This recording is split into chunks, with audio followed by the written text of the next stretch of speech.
और इस उम्मीद में मत रहना कि एक दिन में सिलेक्शन होने वाला है। ऐसी कोई झूठी उम्मीद अपने मन में मत पालना। ये भी मत समझना कि जो मैं समझाऊंगा एक सेकंड में आपको बात समझ आ जाएगी, ऐसा भी जरूरी नहीं है। बहुतों को चीज पकड़ में आएगी, बहुतों को नहीं आएगी। और ऐसा भी कतई जरूरी नहीं है कि आपको आपका मैथ का बेसिक होना चाहिए, ऐसा भी जरूरी नहीं है। बस आप स्वस्थ दिमाग के होने चाहिए, मेरी बात को सुनने समझने की हिम्मत होनी चाहिए आप में। उसके बाद बाकी सब देख लेंगे, यहीं पे कोई दिक्कत वाली बात नहीं है। आपको कोई बेसिक कहीं से पढ़ने की जरूरत नहीं है, ना किसी हेल्प बुक की जरूरत है, ना कहीं और के किसी सेशन की जरूरत है। जो मैं पढ़ाऊंगा, जितना मैं पढ़ाऊंगा, बस उतना आप तसल्ली बख्श पढ़ लीजिए, उतना बहुत है ना। तो धीरे धीरे एक एक चीजों के बारे में आज डिस्कस कर लेते हैं। आज का दिन काफी समय है हमारे पास आज की क्लास में, पढ़ाने का भी, बातें करने का भी। क्योंकि आज के बाद फिर ये बातें नहीं करेंगे हम, फिर हम सीधे कंटेंट ओरिएंटेड रहेंगे, क्योंकि वही हमारे और आपके लिए जरूरी है। तो मेरे प्यारे बच्चों, जब हम लगातार पढ़ रहे होंगे तो हमारे सामने तीन चार समस्याएं मोटे तौर पे आती हैं जब लगातार बैच रहता है। पहला ये कि बैच की ड्यूरेशन 4 से 5 महीने रहती है, लेकिन कुछ बच्चे ऐसे होते हैं कि 1 महीने बाद, 1.5 महीने बाद, 2 महीने बाद उनकी हालत ढीली हो जाती है, उनमें पेशेंस नहीं रहता।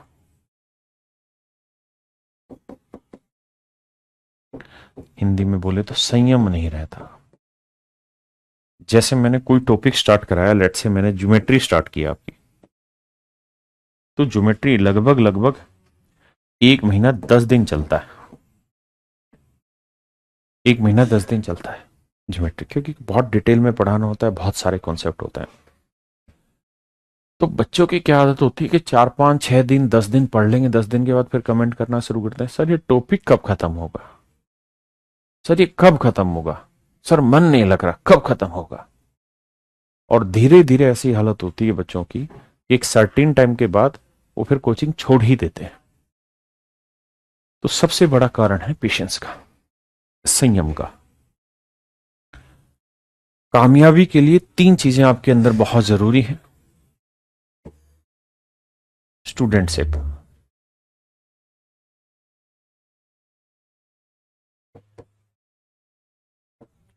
डिसिप्लिन और पेशेंस।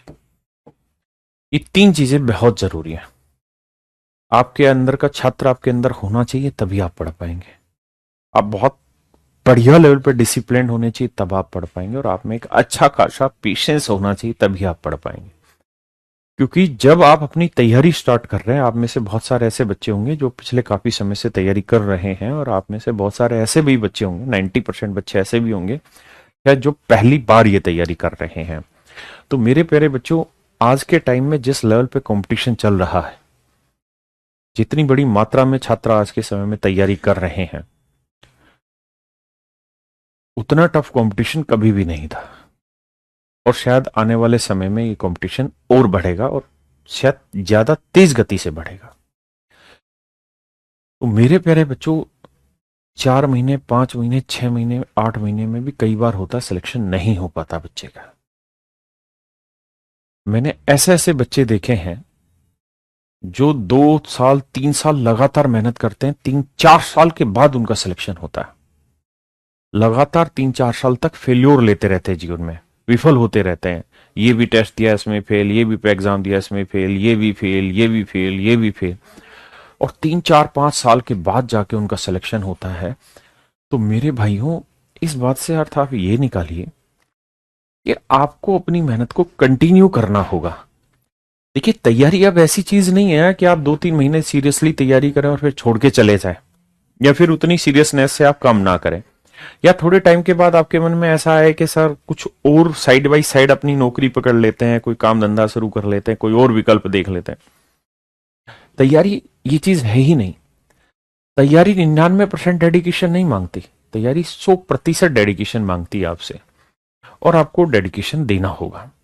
मुझे जहां तक लगता है कि अगर बच्चा 6 से 8 महीने पूरी तरह डेडिकेट होके, पूरी डेडिकेशन के साथ तैयारी कर ले, तो मुझे ऐसा लगता है कि उसकी सफलता सुनिश्चित हो सकती है अगर वो 6 से 8 महीने तसल्ली बख्श तैयारी कर ले, किसी तरीके की कोई छुट्टी ना करे, कुछ ना करे। मैं एक इंटरव्यू सुन रहा था, एक फिल्म स्टार है जॉन इब्राहिम, उसका इंटरव्यू सुन रहा था। उसको छोड़ो, जॉन इब्राहिम तो चलो फुद्दू सिंह है। मैं लता मंगेशकर का एक बार इंटरव्यू सुन रहा था और आशा भोसले भी जीवी थी उस इंटरव्यू में। तो उन्होंने कहा कि मैंने करीबन 28 या 30 साल से आज तक आइसक्रीम नहीं खाई। मैंने ऐसा सुना था कहीं कि मैंने 28 से 30 साल, मतलब जिस समय मैंने सुना उस समय उनको इतना कैरियर हो गया था सिंगिंग का, तो मैंने 30 साल तक आइसक्रीम नहीं खाई। पूछा क्यों नहीं खाई? क्योंकि गला, मैं नहीं चाहती कि मेरा गला किसी भी रूप से खराब हो। तो मैंने इतना सख्त डिसिप्लिन फॉलो किया कि मैं उस प्रॉब्लम को बहुत दूर छोड़ रही थी। तो मेरे प्यारे बच्चों, तैयारी भी यही चीज है। अगर आप डिसिप्लिन हैं, अगर आप डेडिकेटेड हैं, तो 99% की कोई गुंजाइश नहीं है। आपको 100% होना पड़ेगा। अगर आप उस 100% कर पाते हैं तब बहुत अच्छा, और अगर आप उस 100% पे नहीं कर पाते हैं तो फिर वो फायदा नहीं हो पाता उतना अच्छा। हाँ, है ना? अगर आप डेडिकेटेड है कि मुझे सिलेक्शन चाहिए, तो आज अपनी कॉपी पे, जहां आप पढ़ रहे हैं बैठ के, उस कॉपी पे अपनी दीवार पे लिख लीजिए आज से 8 महीने बाद की तारीख, और ये मेंशन कर दीजिए कि मेरे लिए ये 8 महीने पूरे डेडिकेटेड हैं। इस 8 महीने में ना मैं कोई फालतू समय खराब करूंगा, ना मैं किसी शादी ब्याह में फालतू समय खराब करूंगा। जो बहुत जरूरी है मैं वहां जाऊंगा, जो बहुत जरूरी समय मुझे देना है वहां उतना मैं समय दूंगा, ताकि मेरा सामाजिक जीवन भी ठीक ठाक बीते। ऐसा ना हो कि मैं पढ़ाई के चक्कर में इतना दीवाना हो जाऊं कि मैंने सब कुछ बर्बाद कर दिया। अपना सामाजिक ताना बाना जो वो भी खराब मत करिए, लेकिन अधिकतम से अधिकतम जो समय आप दे सकते हैं अपनी स्टडी को 8 महीने दीजिए। तो मेरे प्यारे बच्चों, पेशेंस की बड़ी जरूरत होगी, इसके बिना काम नहीं चलेगा। और ये पेशेंस थोड़े ही दिन में जवाब देने लगता है ना? और ये हर एक में अलग अलग लेवल रहता है और हर एक को इंक्रीज करना होता है। मैंने आज तक अपने जीवन में, आज मेरी उम्र 40 साल है, मैंने लगभग कुछ नहीं तो 30 से 35 बार मतलब जिम ज्वाइन किया है। और 10 दिन, 15 दिन, 20 दिन मैंने बड़ी मेहनत से जिम किया और बड़ी एक्सरसाइज की, और 15 दिन पूरा जुनून मेरा, पूरा शरीर टाइट हो गया। 15 दिन के बाद फिर एक दिन ऐसा आया कि सोचा कि यार आज नहीं कल से जाऊंगा, और वो फिर कल जो है ना वो आता ही नहीं कई दिनों तक, और मैं लगातार उस काम में असफल होता रहा, शरीर सही सुडोल शरीर बनाने के लिए। तो जीवन में हर एक काम में पूरी तरह डेडिकेशन चाहिए। अगर पूरा डेडिकेशन है तो ही वो काम हो सकता है, नहीं तो वो काम नहीं हो सकता। हाँ, है ना? मेरी बात समझ रहे हैं आप? मेरी बात समझे कि नहीं समझे? आइए जी गजेंद्र जी, तो पेशेंस आप में बड़ा होना जरूरी है, और इसको कैसे बनाए रखा जाए, इसके कुछ छोटे छोटे तरीके हैं। आप 1 महीने लगभग कोचिंग रखिए। 1 महीने तक मुझे लगता है कि आप इतना पेशेंस आप में स्वाभाविक रूप से होना चाहिए। तो 1 महीने तक कोई चार चपड़ चुप वो कुछ नहीं, सिर्फ पढ़ते रहिए चुपचाप। 1 महीने बाद मैं आपको एक एक धीरे धीरे करके कुछ मेथड्स बताऊंगा, जिसके थ्रू आप अपने पेशेंस को धीरे धीरे करके इंक्रीज करें। दूसरा है मेरे प्यारे बच्चों, एक स्टेज के बाद बच्चे में एक डिप्रेशन की स्टेज आती है। आप डिप्रेशन कह लीजिए या ओवर थिंकिंग की स्टेज आती है। देखिए, आज हम बात कर रहे हैं क्योंकि पहली क्लास है, कल से हम बात नहीं करेंगे, हम सीधा सीधा पढ़ेंगे। जी पीयूष जी, आप सीआरपीएफ में काम कर रहे हैं, मेरे लिए तो यह एक कतई संभव नहीं था। जी जी बिल्कुल, ऑनलाइन की वजह से आप पढ़ पा रहे हैं, बहुत धन्यवाद आपका कि आप पढ़ने की कोशिश कर रहे हैं। तो ओवर थिंकिंग होनी स्टार्ट होती है, और ये प्रोसेस लगभग 3-4 महीने की तैयारी के बाद होता है। जब बच्चे को लगता है कि यार हाथ में कुछ आ नहीं रहा है, जो हम मॉक टेस्ट वगैरह दे रहे हैं या जो हम प्रैक्टिस कर रहे हैं उसमें उतना अच्छा कॉन्फिडेंस बिल्डअप होता नहीं है, वो फिर उस समय बड़ा परेशान होता है। तो मेरे बच्चों, इसका बचाव का क्या उपाय है, इस पे भी हम चर्चा करने वाले हैं। पहला उपाय मैं बताता हूं। जितने भी एग्जाम हैं, जितने भी एग्जाम के फॉर्म निकलते हैं, चाहे वो चपड़ासी हो और चाहे वो आपका सीजीएल हो, या और आपकी जो मनपसंद पोस्ट है जहां आप सक्षम उस पोस्ट को भरने के लिए, उन सारे पोस्टों के एग्जाम को फिल करिए। मतलब हर एक एग्जाम को आप ट्राई करिए। एग्जाम के पेपर, मतलब जो भी उसको नौकरी की तैयारी है वो आप कर ही रहे हैं यहाँ पर, और उसके बाद उस एग्जाम को जरूर देना चाहिए। क्योंकि धीरे धीरे ये जो इतने सारे एग्जाम आप देंगे, यहां से एक तो आप एक अच्छा खासा एक्सपीरियंस गेन करेंगे कि उस प्रेशर को कैसे डील किया जाए जो एग्जाम सेंटर पे आता है। दूसरा ये आता है कि ये कतई संभव नहीं है कि आप पहला एग्जाम दे और उसी में सफल हो जाएं, है ना। बहुत बार असफलताएं मिलती हैं, फिर जाके कहीं सफलता मिलती है। तो घबराना नहीं है, आपने अपना काम करते रहना लगातार। ये जो छोटे छोटे एग्जाम आप देते रहेंगे, जैसे आपने एक एमटीएस का एग्जाम दिया और एमटीएस के एग्जाम में आपका सिलेक्शन हो गया, या और कोई एग्जाम दे दिया और उसमें आपका सिलेक्शन हो गया, तो वो आपकी एनर्जी को बूस्ट करेगा, आपके माइंड मेकअप को तैयार करेगा, आपके अंदर से जो मोराल है उसको बिल्डअप कर देगा दोबारा से तैयारी करने के लिए। तो ये छोटे छोटे स्टेप हैं जिसके थ्रू आपके डिप्रेशन को आप दूर भगा पाएंगे, अपने मनोबल को बढ़ा पाएंगे इन छोटे छोटे सिलेक्शन के थ्रू। दूसरा, आप अपने छोटे टारगेट फिक्स करिए, फिक्स स्मॉल टारगेट, छोटे टारगेट फिक्स करिए and try to achieve it, और इसको पाने की कोशिश करिए। छोटे टारगेट बनाए, कोशिश करनी है उस टारगेट को फिर अचीव भी किया जाए। जैसे मान लीजिए मैंने एक टारगेट बनाया कि सर ने जो ये चैप्टर कराया मुझे फलाना फलाना करके, मुझे कोशिश करनी कि अगले 10 दिन में इस चैप्टर को मुझे 2 बार रिवाइज करना, कॉपी पे लिख लेना है ना। और अगर कोई यार दोस्त है तो उसको बता भी देना हवाबाजी में कि बेटा इस चैप्टर से ना 10 दिन बाद कोई भी क्वेश्चन पूछ लियो, जा मैं बता दूंगा। क्योंकि जब आप उसके सामने कई बार हवाबाजी में फोल देते हो ना, फिर वो मजबूरी भी हो जाता है पढ़ना कि यार अब इसको मैंने हवाबाजी कर दी और ये कुछ भी सवाल मुझसे पूछेगा, तो मुझे इस चैप्टर को बढ़िया से तैयार करना है। तो मतलब 10 दिन का टारगेट लिया और 10 दिन में मैंने उस चैप्टर को बहुत बढ़िया से 2-3 बार रिवाइज भी कर दिया। मतलब टारगेट बनाइए, छोटे बनाइए और फिर उसे अचीव करिए। जैसे अचीव कर लिया, उस टारगेट को एंजॉय भी करिए, फिर एक नया टारगेट बनाइए, फिर एंजॉय करिए, आगे बढ़िए। तो इस प्रोसेस को कंटिन्यू करते रहिएगा। तीसरी चीज, डेली का डेली क्लास वर्क जो है वो डेली कंप्लीट करने की कोशिश करिए, डेली वाइज। मतलब रोज का काम आपने रोज खत्म करना है, चाहे कुछ हो जाए। अगर आज मैंने क्लास में कुछ पढ़ाया है, मान लीजिए 1.25 घंटे की क्लास में पढ़ाया, तो आप 20 मिनट भी अगर उस चीज के ऊपर प्रॉपर टाइम दे देंगे तो शायद बहुत अच्छे से कवर हो जाएंगे। और कुछ टॉपिक ऐसे रहते हैं, कुछ क्लासें ऐसी रहती है जिसमें समय ज्यादा देना होता है। तो आपने कोशिश करनी है कि जो पढ़ाया है सर ने, उस काम को उस दिन मैंने खत्म करना ही करना है। संग्राम सर, गुरुजी आपका कोर्स कहीं फ्री में भी अवेलेबल है क्या? नहीं भाई, हम तो कहीं फ्री में अवेलेबल कराते नहीं है संग्राम भाई, सरगम भाई, है ना। और कुछ लोग अगर चोरी छिपे ऐसा काम करते भी हैं, तो हम तो ऐसे लोगों की सपोर्ट करते नहीं है, और उम्मीद है आप भी ना करें, क्योंकि बहुत ज़्यादा फीस हमारे बैचों की है नहीं, बहुत नॉमिनल सी फीस रखते हैं। और जीवन में जो ये प्रयास है ना, ये बड़ा ईमानदार होना बहुत ज़रूरी है, क्योंकि अगर हम यहीं से अपनी नींवी गलत तरीकों से डाल देंगे तो फिर सिलेक्शन कहाँ से उम्मीद कर सकते हैं उस चीज़ की। जी जी, आपका कमेंट दिखाई दे रहा है, बताइए। तो डेली का काम डेली करना है। तीसरी चीज कि जब भी मेरी क्लास स्टार्ट होगी तो आप एक रफ नोटबुक लेके बैठेंगे, रफ कॉपी जिसे हम कहते हैं, और एक पेन लेके बैठेंगे। और जैसे जैसे मैं कोई कैलकुलेशन दे रहा हूं, कोई सवाल दे रहा हूं, आपको खटाखट करने की भी कोशिश करनी है, उस चीज को जल्दी से उस चीज को खत्म भी करने की कोशिश करनी है। रफ नोटबुक लेके बैठेंगे और उस काम को खटाखट, जो मैं करा रहा हूं यहाँ और जो मैं आपसे आंसर पूछ रहा हूं, खटाखट खटाखट खटाखट आपने रफ कॉपी में करना है। कोई कैलकुलेटर का इस्तेमाल नहीं करना, कोई और एक्सटर्नल सोर्स का इस्तेमाल नहीं करना। जो पढ़ा रहे हैं बोर्ड पे समझिए और करिए। ऐसा क्यों कह रहा हूं? ऐसा इसलिए कह रहा हूं कि आपको, क्योंकि आपको जो एग्जाम देना है ना, एग्जाम देना आपने ऑनलाइन, और ऑनलाइन में क्वेश्चन लिखाना आपके कहाँ, बोर्ड के ऊपर, सॉरी स्क्रीन के ऊपर। तो आदत अभी से डालिए, स्क्रीन पे क्वेश्चन देखा और करने की कोशिश करनी है ना। मैं हर एक सवाल में आपको 30-40 सेकंड का समय देता हूं ताकि आप उस चीज को कर पाए। दूसरी चीज, डेली का काम डेली आपने करना है। क्लास में पार्टिसिपेशन बढ़ाइए, आप जितना संभव उसके पार्टिसिपेशन बढ़ाइए। मतलब जितना ज्यादा हो सके क्लास को पार्टिसिपेट करिए।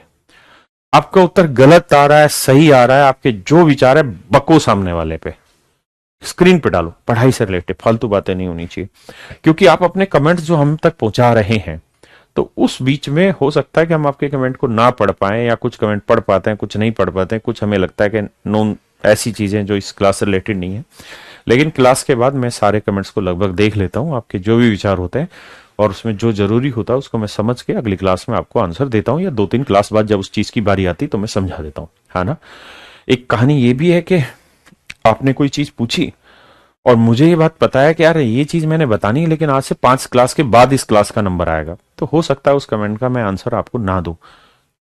मैंने पढ़ लिया, मुझे पता है कि 5वीं क्लास के बाद ये कॉन्सेप्ट मुझे बताना ही है, तो बेटर है कि मैं इस बच्चे के लिए आज ये कॉन्सेप्ट एक्सप्लेन करूं और 5 दिन बाद मुझे फिर पूरा कॉन्सेप्ट अच्छे से एक्सप्लेन करना ही है, तो मैं उस चीज को इग्नोर भी कर देता हूं। तो आप घबराना मत, आप अपना कमेंट पुट करिए और निश्चिंत होकर बैठ जाइए। कुछ सर्टेन टाइम के बाद आपका वो कमेंट का आंसर प्रॉपर आपको मिलेगा।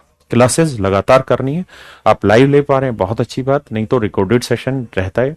जो मैं क्लास पढ़ा रहा हूँ 1 साल तक आपके मोबाइल में अवेलेबल रहेगी, तो आपके पास जो भी समय, जिस समय आप बोर होते हैं उस समय आप क्लास के रिकॉर्डेड सेशन को देख लीजिए, यानी जब आपको ठीक लगे तब करिए, भटकना बिल्कुल भी नहीं। डिसिप्लिन आपको मेंटेन करना है, पंक्चुअलिटी और पेशेंस आपको रखना ही रखना है। स्टूडेंटशिप से मेरा मतलब है कि आप में बैठने की आदत होनी चाहिए। देखिए, अगर मुझे आज कोई कहे कि यार 15 घंटे बैठ के पढ़ाई कर ले, तो मैं नहीं कर पाऊंगा। मुझसे ज्यादा 2 घंटे एक साथ लगातार पढ़ाई होती, फिर मुझे ब्रेक चाहिए ही चाहिए 10-15-20 मिनट का। तो आप में से भी बहुत सारे ऐसे बच्चे होंगे जो लगातार स्टूडेंटशिप तैयार किए हुए हैं अपने अंदर, कुछ बच्चे ऐसे होंगे जिन्होंने पढ़ाई उतनी सिंसियरिटी की नहीं स्कूल कॉलेजों में, तो उनमें इतनी स्टूडेंटशिप डेवलप होती नहीं है। तो उसका तरीका ये है कि आप अपने घर में या जहां आपके आसपास कोई लाइब्रेरी है वहां बैठिए और कोशिश करिए लंबी लंबी सेटिंग की जाए, 5 घंटे, 4 घंटे, 3 घंटे, 8 घंटे बैठा जाए और वहां पढ़ा जाए, क्लास का काम पढ़ा जाए, अखबार पढ़ लिया जाए, कुछ और जो आपका मन कर रहा है वो चीजें की जाए, लेकिन अपने आप को बैठने की हैबिट डालिए।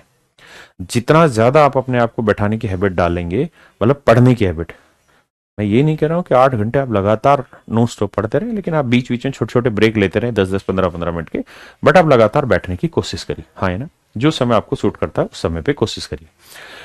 देखिए, पढ़ने का जो अच्छा तरीका है वो ये, क्या अगर आपके आसपास कहीं लाइब्रेरी है, स्पेलिंग पे मत जाना,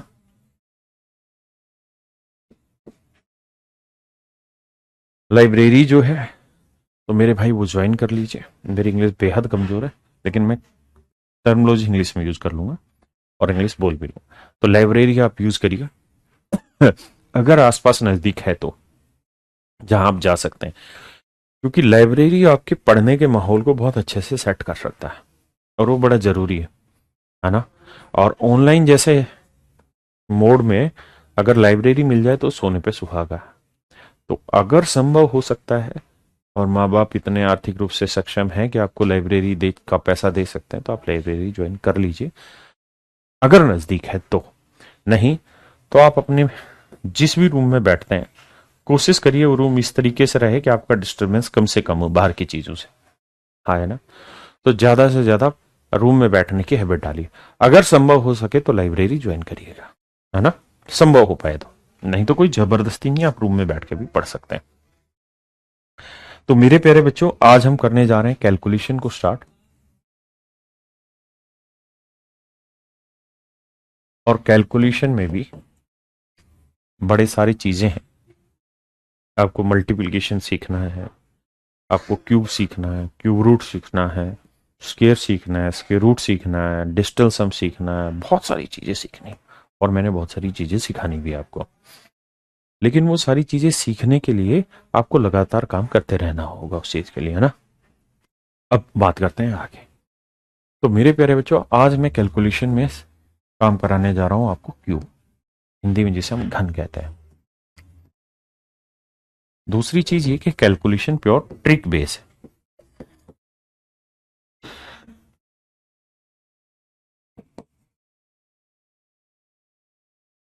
for every calculation there are tricks, और वहां पे ट्रिक बहुत ज्यादा है। कैलकुलेशन में ट्रिक बहुत ज्यादा है और कैलकुलेशन में इतनी ज्यादा ट्रिक है कि आपको याद करने में बड़ी दिक्कत होगी। तो उसको याद कैसे किया जाए, तो उसका आसान तरीका है कि उसको यूज करना शुरू करिए। यानी जो ट्रिक मैं सिखा रहा हूं उसको यूज करना स्टार्ट करिए। कैलकुलेशन को जितना यूज करेंगे उतना सीखेंगे, जितना यूज करेंगे उतना सीखेंगे। So try to use it as maximum as you can. Do you understand this? Try this and try to understand calculation as much as you can. मतलब जितनी ज्यादा हो सके, जहां जहां कैलकुलेशन यूज आ रही है उस ट्रिक को यूज करना स्टार्ट करिए। जैसे मैं एग्जांपल के तौर पे समझाता हूं।